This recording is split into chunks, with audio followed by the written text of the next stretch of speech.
Hi guys, welcome to முப்படை training academy. So நான் already சொல்லியிருந்தேன் இந்த மாதிரி 6th புக்கில் இருந்து நாங்கள் வந்து டேர்ம் வைஸ் சப்ஜெக்ட் வைஸ் போட போகிறோம்னு சொல்லிட்டு. ஸோ இன்னைக்கு வந்து எதை பற்றி பார்க்க போகிறீங்கன்னு பார்த்தீங்கன்னா 6th நியூ புக், அதாவது இப்போ வந்து சமச்சீர் கல்வியில் வந்த நியூ புக்கில் சயின்ஸில் இருந்து முக்கியமான வினாவிடங்கள்ங்க. இது படித்தாலே ஓவராலாக வந்து உங்களுக்கு அந்த 21 3 டேர்ம்லையும் இருக்கக்கூடிய 21 யூனிட்ஸ் வந்து கவர் பண்ண மாதிரி சமம். ஸோ ஓகேவா? ஓகே, நல்லா பாருங்கள். இந்த 50 questions very very important questions. So okay, எக்ஸாம்ஸ்லேயும் இதில் 2-3 கொஷின்ஸ் நிறைய கேட்டிருக்காங்க. அதனால பார்த்து வச்சுக்கோங்க, உங்களுக்கு பெட்டர் ஃபீல் பண்ணுவீங்க. ஸோ இது மாதிரி நம்ம ஒவ்வொரு புக்காக முடிச்சுட்டு வந்துடலாம். ஓகேங்களா? ஃபர்ஸ்ட் இன்னைக்கு 6th அறிவியல் எடுத்திருக்கேன். ஸோ டைம் வேஸ்ட் பண்ணாமல் வீடியோக்குள்ளே போயிடலாம். பாருங்கள், இந்த 50 கொஸ்டின்ஸ் வெரி இம்பார்ட்டன்ட். இதுல இருந்து நான் டெஸ்ட் போடுவேன், நீங்கள் தான் அட்டன் பண்ணணும். அதனால ஞாபகம் வச்சுக்கோங்க. ஓகேங்களா? சரி, ஃபர்ஸ்ட் கொஸ்டின். 7 மீட்டர் என்பது சென்டிமீட்டரில், எப்பவுமே சென்டிமீட்டரோட ஸ்கொயர் என்னன்னா 10 to the power of -2 தான். அப்போ -2னா 7 பக்கத்துல 2 0 வரணும்னு அர்த்தம். அப்போ 700 சென்டிமீட்டர், அதுதான் ஆன்சர்ல இருந்திருக்கும். ஓகேங்களா? 7 மீட்டர் என்பது சென்டிமீட்டர்ல சொல்லிருக்காங்க. சென்டிமீட்டரோட யூனிட் என்ன? 10 to the power of -2. அப்போ -2 2 0 கம்மி பண்ணி தான் மீட்டரா எழுதிருப்பான். அப்ப நீங்க 2 0 ஆட் பண்ணிக்கிட்டீங்கன்னா அது சென்டிமீட்டர்ல போயிடும். அடுத்தது செகண்ட் கொஸ்டின், சரியானதை தேர்ந்தெடு. ஸோ எல்லாமே ஒரு இந்த மாதிரி டிக்ரீசிங் ஆர்டர்ல கொடுத்துருக்கான். இதை ஏன் இம்பார்ட்டன்ட் கொஸ்டின் எடுத்தனா, இது உங்களுக்கு பிசி எக்ஸாம்ல கேட்கலனாலும் இதை ரீசனிங்ல கேட்பான். இந்த மாதிரி அளவுகளை சரியாக அடுக்குக அப்படின்ட்டு கேட்கறதுக்கு வாய்ப்பு இருக்கு உளவியல்ல. அதனால புரிஞ்சு வச்சுக்கோங்க, எந்த அளவுல இருந்து எந்த அளவுக்குன்னு. மில்லி மீட்டர் தான் இருக்கிறதுல குறைவான அளவு, அதற்கு அடுத்தது சென்டிமீட்டர், அதற்கு அடுத்தது மீட்டர், அதற்கு அடுத்தது கிலோமீட்டர். ஓகேங்களா? சரி, அடுத்தது வேகத்தின் அலகு. Very very important question. இது சிம்பிளாவே கேட்டு வச்சிருவாங்க. ஓகேங்களா? வேகத்தின் அலகு என்னன்னு பாத்தீங்கன்னா மீட்டர் பை வினாடி. ஓகேங்களா? வேகம், ஒரு ஃபோர்ஸ், எவ்வளவு தொலைவு போறீங்க, எவ்வளவு மீட்டர் வந்து ஒரு செகண்டுக்கு போறீங்கன்றது தான் மீட்டர் பை வினாடி. ஓகே, கீழ்கண்டவற்றுள் சரியான தொடர்பினை தேர்ந்தெடு. இதுவும் ஒரு கேள்விங்க, இம்பார்ட்டன்ட் கேள்வி கேட்டிருக்கான், ஒரு எக்ஸாம்ல கேட்டிருக்கான். சரியான தொடர்பை தேர்ந்தெடுக்குன்னா வேகத்தை எப்படி குறிப்பாங்கன்னா, வேகம் இஸ் ஈக்குவல் டு தொலைவு டிவைடட் பை காலம். நம்ம போற தொலைவை நம்ம எடுத்துக்கிட்ட காலத்தால வகுத்தா நமக்கு வேகம் கிடைக்கும். அதுதான் சொல்லியிருக்காங்க மீட்டர் பை வினாடின்னு சொல்லியிருக்காங்கல்ல. மீட்டர்ன்றது டிஸ்டன்ஸ், வினாடின்றது டைம். ஸோ இதை தான் இங்க பண்ணீங்கன்னா தான் தொலைவு பை காலத்தை தான் வேகத்தை குறிக்கக்கூடிய ஒரு ஃபார்முலா, அதுதான் correct. So 5th question, dash என்பது பருப்பொருளால் ஆனது அல்ல. ஒலி, ஒலின்றது தான் நமக்கு பருப்பொருளால் ஆனது அல்ல. ஒலினா என்ன? எந்த ஒலின்னு பார்த்தீங்கன்னா லைட். இந்த லைட் தான் வந்து பருப்பொருளால் ஆனது கிடையாது நமக்கு. ஓகேங்களா? அடுத்தது 6th கொஸ்டின், 400 மில்லி கொள்ளளவு கொண்ட ஒரு கிண்ணத்தில் 200 மில்லி நீர் ஊற்றப்படுகிறது. ஓகேங்களா? 400 மில்லி கொள்ளளவு கொண்ட ஒரு கிண்ணத்தில் 200 மில்லி நீர் ஊற்றப்படுகிறது. இப்போது நீரின் பருமன் எப்படி இருக்கும்னா அதே 200 மில்லி தாங்க இருக்கும். நீரினுடைய பருமன் வந்து அதே 200 மில்லி தான் இருக்கும், மாறாது. ஓகேங்களா? சோ 7வது கேள்வி, பின்வருவனவற்றுள் எது கலவை அல்ல? கலவைன்னா இப்போ இந்த பாலுடன் காஃபி தூள் போட்டாதான் பால் வரும், பாலோட காஃபி தூள் போட்டாதான் காஃபி நமக்கு கிடைக்கும். எலுமிச்சை ஜூஸ்ல சக்கரை எல்லாம் போட போறோம், கொட்டைகள் பொதித்த ஐஸ்கிரீம்லயும் ஏதோ கலந்து தான் பண்ண போறோம். சோ நீர் மட்டும் தான் கலவை கிடையாது. சோ நீர் தான் ஆப்ஷன். அடுத்தது, குளம் டேஷ் வாழிடத்திற்கு உதாரணம். குளத்துல வந்து பாத்தீங்கன்னா தூய்மையான நீர் இருக்கும். சோ நன்னீர் வாழிடம். ஓகேங்களா? தூய்மையான நீர் இருக்கும். சோ நன்னீர் வாழிடம். அடுத்தது, இலைத்துளையின் முக்கிய வேலை. நமக்கு தான் பார்க்கறதுக்கு இலை மாதிரி தெரியும், ஆனா அந்த இலையில சின்ன துளைகள் இருக்கும். அது மைக்ரோஸ்கோப்ல பார்த்தா நல்லாவே தெரியும். ஸோ இப்படி ஒரு இலை இருக்குன்னா அந்த இலையில சின்னதா துகள்கள் இருக்கும். அந்த துளையுடைய வேலையே என்னன்னா நீராவி போக்கு. அதாவது வந்து சூரிய ஒளியில வந்து நீராவி வந்து போக்கு, அதுதான் வந்து ஆன்சரே. ஆக்சுவலா அதனுடைய முக்கியமான வேலை வந்து நீராவி போக்கு. இதை புக்ல படிச்சீங்கன்னா நல்லா தெரியும். ஸோ அது ஒளிச்சேர்க்கைக்கு எது காரணமா அமையுது? இது உங்களுக்கு நான் கேட்கக்கூடிய கேள்வி. ஒரு செடியில வந்து ஒளிச்சேர்க்கைக்கு எது முக்கிய காரணம் அப்படின்றத நீங்க கமெண்ட் பாக்ஸ்ல கமெண்ட் பண்ணுங்க. அடுத்து 10th கொஸ்டின், நம் உடலின் தசைகளின் உருவாக்கத்திற்கு டேஷ் தேவைப்படுகிறது. புரோட்டீன். புரோட்டீன் இருந்தால் தான் நம்ம தசைகள்லாம் உருவாகும் உடல்ல. ஸோ புரதம் தான் கரெக்ட் ஆன்சர். ஓகேங்களா? அடுத்தது 10th கொஸ்டின், ஸ்கர்வி. இது ஒரு முக்கியமான கொஸ்டினுங்க, இதுவும் கேட்டிருக்காங்க எக்ஸாம்ல. ஸ்கர்வி டேஷ் குறைபாட்டினால் உண்டாகிறது.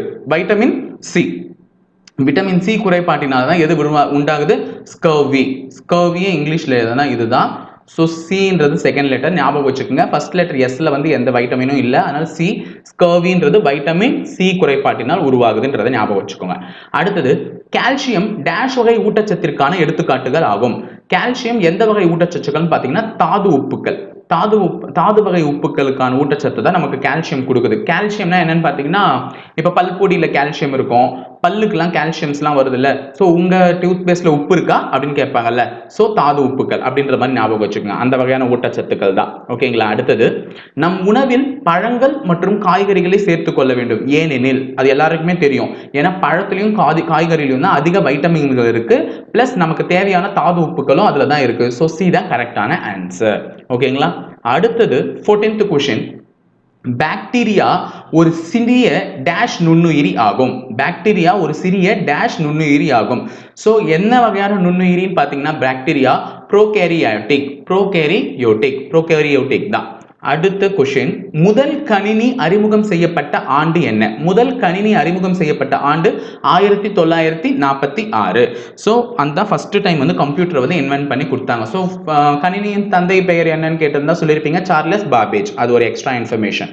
அடுத்தது 16th கொஸ்டின், ஒரு பொருளை வெப்பப்படுத்தும் பொழுது அதில் உள்ள மூலக்கூறுகள், ஓகே இது தெரியும், நீங்க வந்து ஒரு தண்ணீரை வந்து வெப்பப்படுத்துறீங்கன்னா அதுல இருக்கக்கூடிய மூலக்கூறுகள் அந்த மாலிகூல்ஸ்ல என்ன ஆகும்னு பாத்தீங்கன்னா வேக வேகமா நகர தொடங்கும். நீங்க வேணா அது இதை எப்படி ஞாபகம் வச்சுக்கிறது சார், எனக்கு அப்படி சீக்கிரமா ஞாபகம் வச்சுக்கோங்க, தண்ணீர் கொதிக்க வைக்கிறீங்களா அதுல பபிள்ஸ்லாம் வரும்ல, அப்படியே வேக வேகமா நகர்ந்து போகும் அந்த வரக்கூடிய பபிள்ஸ்லாம், அந்த முட்டை சின்ன சின்ன முட்டை துண்டுகள் அது வந்து வேக வேகமா நகரும் இல்ல, ஸோ வேகமா நகர தொடங்கும்னு சொல்லிட்டு ஞாபகம் வச்சுக்கோங்க. ஓகேங்களா. ஒரு பொருளை வெப்பப்படுத்தும் பொழுது அதில் உள்ள மூலக்கூறுகள் எப்படி இருக்கும், வேகமாக நகர தொடங்கும்.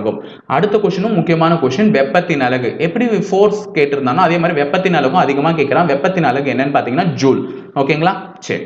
அடுத்தது 18th கொஸ்டின், வேதி ஆற்றலை மின்னாற்றலாக, அதாவது கெமிக்கல் எனர்ஜியை வந்து என்னவா மாத்தணும்னு பாத்தீங்கன்னா எலக்ட்ரிக்கல் எனர்ஜியா மாத்துறது எதுன்னு கேட்கறான். Chemical into electrical. ஸோ இது வந்து கெமிக்கல்னால என்னன்னு பார்த்தீங்கன்னா மின்கலன் தான். நீங்கள் வந்து எதனா வந்து ஆசிட் வச்சு அது பண்ணும்போது அதுலேருந்து கரண்ட் எடுப்பீங்க, அதெல்லாம் பார்த்துருப்பீங்க, எக்ஸ்பெரிமெண்ட் செஞ்சுருப்பீங்க. ஸோ ஆனோட் கேத்தோட் அப்படின்னு சொல்லிட்டு ரியாக்ஷன்லாம் பண்ணி எடுத்துருப்பீங்களா. ஸோ வேதி ஆற்றலை மின்னாற்றலாக மாற்றும் சாதனம் எது, மின்கலன். ஓகேங்களா. அடுத்தது, கீழ்கண்டவற்றுள் எது நற்கடத்தி, அதாவது குட் கண்டக்டர் எதுன்னு கேட்டிருக்காங்க. குட் கண்டக்டர்னா எளிமையா எலக்ட்ரிசிட்டியை கடத்தக்கூடிய ஒரு பொருள். ஸோ அது எதுன்னு பார்த்தீங்கன்னா வெள்ளி, சில்வர் தான் வந்து எளிமையாக கரண்ட்டை கடத்தக்கூடிய ஒரு குட் கண்டக்டர். ஓகேவா, சில்வர், வெள்ளி. அடுத்தது 20th கொஸ்டின், பனிக்கட்டி நீராக உருகும் பொழுது ஏற்படும் மாற்றம் என்ன மாற்றம் அப்படின்னு கேட்குறாங்க. இப்போ பனிக்கட்டி ஃப்ரிட்ஜில் வச்சிருக்கீங்க, அது எடுத்த உடனே அது நீராக உருகுது இல்லை, அது என்ன மாற்றம் அப்படின்னு பார்த்தீங்கன்னா நிலை மாற்றம். ஸோ நிலை மாற்றம்ன்றதை தான் அது சொல்லுவாங்க. இடமாற்றம், நிறமாற்றம், இயைபு மாற்றம் இதெல்லாம் வராது. ஏன்னா தண்ணியில் நிறம் போகிறது இல்லை, அதே நிறம் தான். இடமாற்றம்னா ஒரு இடத்துல இருந்து இன்னொரு இடத்துக்குலாம் அது போகிறது இல்லை. ஸோ இதோட ஆன்சர் என்ன, நிலை மாற்றம். 21வது கேள்வி, ஈரத்துணி காற்றில் உலரும் போது ஏற்படும் மாற்றம் என்ன மாற்றம் அப்படின்னு பார்த்தீங்கன்னா இயற்பியல் மாற்றம். ஏன்னா காற்றுப்படுது, காற்றில் படுவதனால அந்த ஈரம் வந்து காஞ்சு போகுது. ஸோ அது வந்து கெமிக்கல் ரியாக்ஷன், எதுவும் நம்ம வந்து புதுசால எதுவும் பண்ண போறது இல்லை. ஸோ அது கெமிக்கல் ரியாக்ஷன் வராது. விரும்பத்தகாத மாற்றமும் கிடையாது. மீளா மாற்றம்னா மாறவே கூடாது. தண்ணி துணி கோச்சு காய போட்டிங்கன்னா அது ஈரமாவே தான் இருக்கணும் கடைசி வரையும், அப்படிலாம் ஒன்றும் இருக்கிறது இல்லை.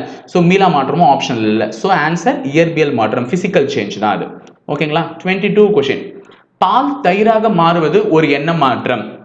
இப்போ பால் இருக்கு, பாலில் நான் வந்து தயிர் கொஞ்சமா ஊற்றி பொற போட்டு வைக்கிறேன்னா மறுநாள் அது வந்து ஃபுல்லா தயிரா மாறிடும். பால் வந்து என்னவா மாறிடும், தயிரா மாறிடும். அந்த தயிர்ல இருந்து மறுபடியும் நம்மளால பால் எடுக்க முடியுமா அப்படின்னா கிடையாது. கண்டிப்பா தயிர்ல இருந்து பால்ன்றது ரிகவரி பண்ண முடியாத ஒரு வார்த்தை. ஸோ அது மீளா மாற்றத்தை குறிக்கும். ஓகேங்களா. பால் தயிராக மாறுவது ஒரு மீளா மாற்றம் ஆகும். அப்புறம் இது ஒரு முக்கியமான கொஸ்டின், காற்றில் உள்ள நைட்ரஜனின் சதவீதம் என்னன்னு கேட்டிருக்காங்க. ரொம்ப ரொம்ப முக்கியம். ஸோ காற்றில் எவ்வளோ நைட்ரஜன் இருக்குன்னு பார்த்தீங்கன்னா 78% இருக்கு. 78% நைட்ரஜன் இருக்கு. அடுத்தது, தாவரங்களில் வாயு பரிமாற்றம் நடைபெறும் இடம் டேஷ் ஆகும். ஸோ நான் அன்னைக்கு இப்போதான் கொஞ்சம் நேரத்துக்கு முன்னாடி ஒன்று பார்த்தோம். ஸோ எதுக்காக, அந்த நீராவி போக்குக்காக தான் இலைத்துளைகள் செயல்படுதுன்னு சொன்னேன். அதே மாதிரி தான் தாவரங்களில் வாயு பரிமாற்றம்னா அது வந்து நீர் வந்து ஆவியாகி போகிறது, அது இலைத்துளை வழியாக தான் ஆகும். ஸோ வாயு பரிமாற்றம் நடைபெறும் இடம் எதுதான் பார்த்தீங்கன்னா இலைத்துளை.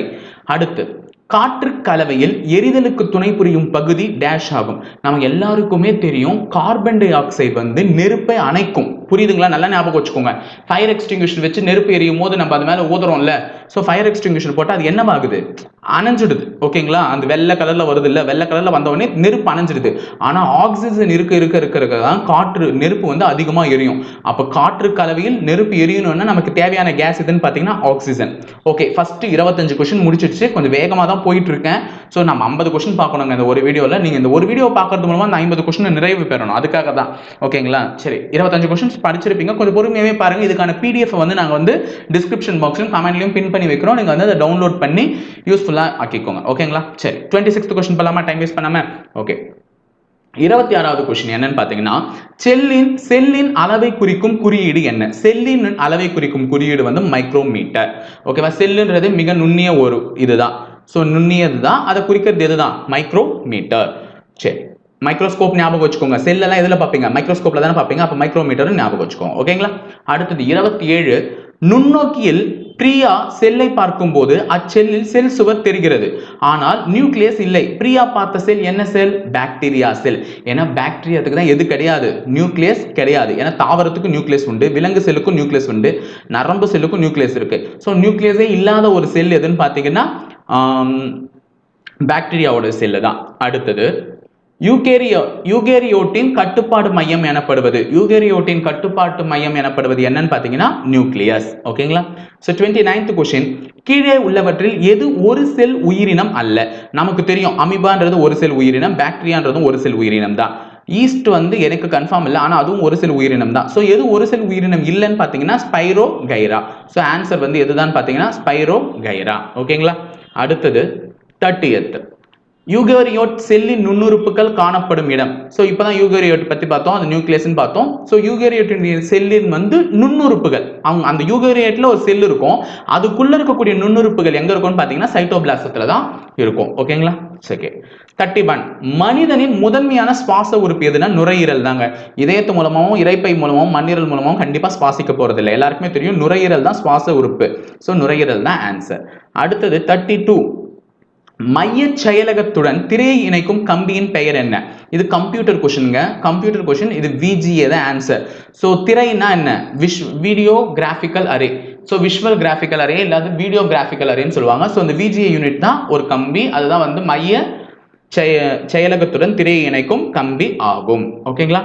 சோ 33, கீழ்வருவனவற்றுள் உள்ளீட்டு கருவி. உள்ளீட்டு கருவினா இன்புட் டிவைஸ். இன்புட் டிவைஸ் எதுன்னு கேக்குறாங்க. சுட்டி. சுட்டினா வேற ஒன்றும் இல்லைங்க, மவுஸ். ஓகேங்களா? மவுஸ் தான் இன்புட் டிவைஸ். எல்லாருக்கும் தெரியும் மவுஸ் வச்சு தான் நம்ம கிளிக் பண்றோம். ஸோ மவுஸ் தான் இன்புட் டிவைஸ். ஒலிபெருக்கின்றது லவுட் ஸ்பீக்கருங்க. லவுட் ஸ்பீக்கர் வழியா வெளியே பாட்டு கேட்கறோம்ல, அப்போ அது அவுட்புட் டிவைஸ். அதே மாதிரி திரையகம்ன்றது வந்து மானிட்டர். மானிட்டரும் வெளியில நம்ம கண் கூட அதுல என்ன இருக்குதுன்னு பார்க்குறோம், அதுவும் அவுட்புட் டிவைஸ் தான். அச்சுப்பொறி. அச்சுப்பொறின்றது வந்து மேபி எனக்கு தெரியல அதோட ஒரிஜினல் தான் இங்கிலீஷ் என்னன்னு தெரியல, பட் அதுவும் வந்து ஒரு அவுட்புட் டிவைஸ் தான். சுட்டி மவுஸ் தான் வந்து அப்போ இன்புட் டிவைஸ். ஓகேங்களா? அடுத்தது 34, தங்கு தடையின்றி தொங்கவிடப்பட்ட காந்தம் எப்பொழுதுமே டேஷ் திசையில் தான் நிற்கும். எப்பவுமே ஒரு காந்தகம் வடக்கு தெற்கு திசையில தாங்க இருக்கும். ஓகேங்களா? அது எல்லாருக்குமே தெரியும். ஏன்னா இப்ப நீங்க ஒரு மேக்னெட்டிக் காம்பஸ் எடுத்துட்டு போறீங்க, எங்கன்னா கண்காணாத இடத்துக்கு போகும்போது டைரக்ஷனை கண்டுபிடிக்கிறதுக்கு இப்படி வச்சு நம்ம பார்ப்போம்ல, அது எப்பவுமே எதை காமிக்கும்? அந்த முள்ளு வந்து எதை காமிக்கும்னு பார்த்தீங்கன்னா நார்த்தை தான் காமிக்கும். அப்போ ஒரு காந்தகம்ன்றதே நார்த்தை நோக்கி நிற்கிறதுக்கு தான் ஏற்படும். அப்போ நார்த்துக்கும் தெற்குக்கும் தான் அது, சாரி வடக்கு தெற்காக தான் நிற்குமே, அந்த திசையில் தான் நிற்கும். ஸோ ஒரு காந்தகம் எப்பவுமே வடக்கு தெற்கு திசையில தான் நிற்கும். இது அடுத்த கொஸ்டின் அதான் கேட்டிருக்கேன். காந்த ஊசி பெட்டியை பயன்படுத்தி டேஷ் அறிந்து கொள்ள முடியும். ஸோ காந்த மேக்னெட்டிக் காம்பஸ் வச்சு நம்ம எதை கண்டுபிடிக்கலாம்னு பார்த்தீங்கன்னா திசை, டைரக்ஷனை கண்டுபிடிக்கிறதுக்கு தான் பெரும்பாலும் அந்த காலத்துல இருந்து இந்த காலத்துக்கு வரையும் நம்ம அதை யூஸ் பண்ணிட்டு இருக்கோம். எப்பவுமே ஒரு காந்தகம் வடக்கு திசையை நோக்கி நிற்கும் பொழுது நம்ம கண்டுபிடிச்சலாம் எது நார்த்து, எது சவுத்து, எது ஈஸ்ட், எது வெஸ்ட். ஓகேங்களா? அடுத்தது, உலகில் உள்ள மொத்த நீரில் 97% டேஷ் ஆகும். நமக்கு நல்லா தெரியும் நம்ம உலகத்துல நன்னீர்ன்றதே மிகவும் குறைவானது, 3% நீர் தான் இருக்கும் தூய நீர். அப்ப உப்பு நீர் தான் மிச்சம் 97%. அப்ப 97% எதுதான் இருக்கு? உப்பு நீர் தான் இருக்கு. அடுத்தது, பின்வரும் முறைகளுள் நீராவியினை வளிமண்டலத்தில் சேர்ப்பது எது? இப்ப இங்க நான் ஒரு 4 முறை கொடுத்திருக்கேன். இதுல வாட்டர் வேப்பர் ஆகுதுல்ல, அதை எடுத்துட்டு போய் அட்மாஸ்பியர்ல எது சேர்க்குது அப்படின்னு கேட்கிறேன். நம்ம தண்ணியை இப்போ கொதிக்க வச்சோன்னா அது ஆவியாகி போகுது, அதை எடுத்துட்டு போய் அட்மாஸ்பியர்ல சேர்க்கறது எதுன்னு பாத்தீங்கன்னா நீராவி போக்கா, மழை பொழிதலா, ஆவி சுருங்குதலா, இல்ல ஆவி ஆதலா, இதுல எதுன்னு கேட்டிருக்கேன். சோ நீராவி போக்கும் ஆவி ஆதலும் மட்டும் தான் கரெக்ட். ஏன்னா மழை பொழிதல்ன்றது மழை நமக்கு ரிட்டர்ன் வர்றது, மழை நமக்கு பொழிஞ்சிச்சுன்னா அது நமக்கு ரிட்டர்ன் தான் வரும் தண்ணி. ஆவி சுருங்குதல்ன்றது வரவே வராது. சோ நீராவி போக்கும் ஆவி ஆதலும் தான் என்ன ஆகுது, நம்மளுக்கு நீராவியினை எடுத்துட்டு போயிட்டு அட்மாஸ்பியர்ல சேர்க்குது. ஓகேங்களா? 38th கொஸ்டின், நன்னீரில் சுமார் 30% நீர் எங்கே காணப்படுகிறது? சோ நமக்கு இருக்கிறதே நன்னீர்கள். நன்னீர்ன்றது எங்க இருக்கும்னு பாத்தீங்கன்னா அட்லாண்டிக் தெரியுங்களா? முழுக்க முழுக்க பனியால் ஆனது, அங்க இருக்கிறது ஃபுல்லாவே நன்னீர்னு சொல்லுவாங்க. சோ அந்த நன்னீரில் 30% நீர் எங்கே காணப்படுகிறதுனா பனியாறுகள் தான், பனி கட்டில தான் இருக்குது. சோ பனியாறுகள் தான் ஆன்சர். அடுத்தது 39th, வெப்ப நிகழ்வின் மூலம் கொழுப்பு அல்லது எண்ணெயை சோப்பாக மாற்றுவதற்கு டேஷ் கரைசல் பயன்படுகிறது. ஸோ வெப்ப நிகழ்வின் மூலம் கொழுப்பு அல்லது எண்ணெயை சோப்பாக மாற்றுவதற்கு டேஷ் கரைசல் பயன்படுகிறதுனா பொட்டாசியம் ஹைட்ராக்சைடு. ஒரு முக்கியமான கேள்வி, ஞாபகம் வச்சுக்கோங்க. அடுத்தது ஃபினால். ஃபினால் என்பது என்னன்னு பார்த்தீங்கன்னா கார்பாலிக் அமிலம். ஃபினால் என்பது என்ன அமிலம்? கார்பாலிக் அமிலம். அடுத்தது 41 இயற்கை ஒட்டும் பொருள். இயற்கை ஒட்டும் பொருள்னா நம்ம சாதம் எடுத்துக்கோங்க. சின்ன வயசுல எல்லாம் நோட்டு பிஞ்சுச்சுன்னா சாதத்தை கூட வச்சு நம்ம ஒட்டி இருப்போம். அந்த மாதிரி இயற்கை ஒட்டும் பொருள் டேஷில் இருந்து தயாரிக்கப்படுகிறதுனா புரதங்கள், அதில் இருக்கக்கூடிய புரோட்டீன்ஸ்ல இருந்து தான் தயாரிக்கப்படுகிறது. அடுத்தது 42 நன்னீர் சூழ்நிலை மண்டலம் எது என கண்டுபிடித்து எழுதுக. ஸோ நன்னீர் சூழ்நிலை மண்டலம், ஆல்ரெடி குளம் வந்து ஒரு நன்னீர் வாழிடம் சொல்லிட்டேன். ஏரியிலையும் தூய்மையான நீர் தான் இருக்கும், நதியிலையும் தூய்மையான நீர் தான் இருக்கும், கடல்ல மட்டும்தாங்க உப்பு நீர் இருக்கும். அப்ப இவை அனைத்துமே என்னதான்? நன்னீர் சூழ்நிலை மண்டலம் தான். அடுத்தது 43 காற்றிலும் நீரிலும் ஏற்படக்கூடிய விரும்பத்தகாத மாற்றங்களை இப்படியும் அழைக்கலாம். காற்றிலும் நீரிலும் ஏற்படக்கூடிய விரும்பத்தகாத மாற்றம். இப்போ உங்களுக்கு தேவையில்லாத ஒரு நீர்ல வந்து தேவையில்லாம டஸ்ட் இருந்துச்சுன்னா என்ன சொல்லுவீங்க? இந்த வாட்டர் பொல்யூட் ஆயிட்டு இருக்கு, அதனால தான் நமக்கு தேவையில்லாத தண்ணி குடிக்க கூடாதுன்னு சொல்லுவோம். ஸோ மாசுபாடு தான் ஆன்சர். ஓகேங்களா? நமக்கு தேவையில்லாத ஒன்று நடந்துச்சுன்னா அது மாசுபாடு.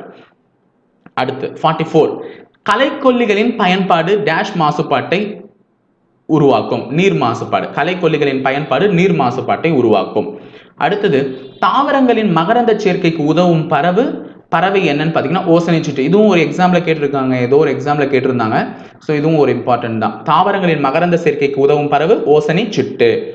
இயற்கையான கொசு விரட்டி எது? இயற்கையான கொசு விரட்டி இப்போ கூட தெரியும், வேப்பிலை தான், வேம்பு தான் இயற்கையான கொசு விரட்டி.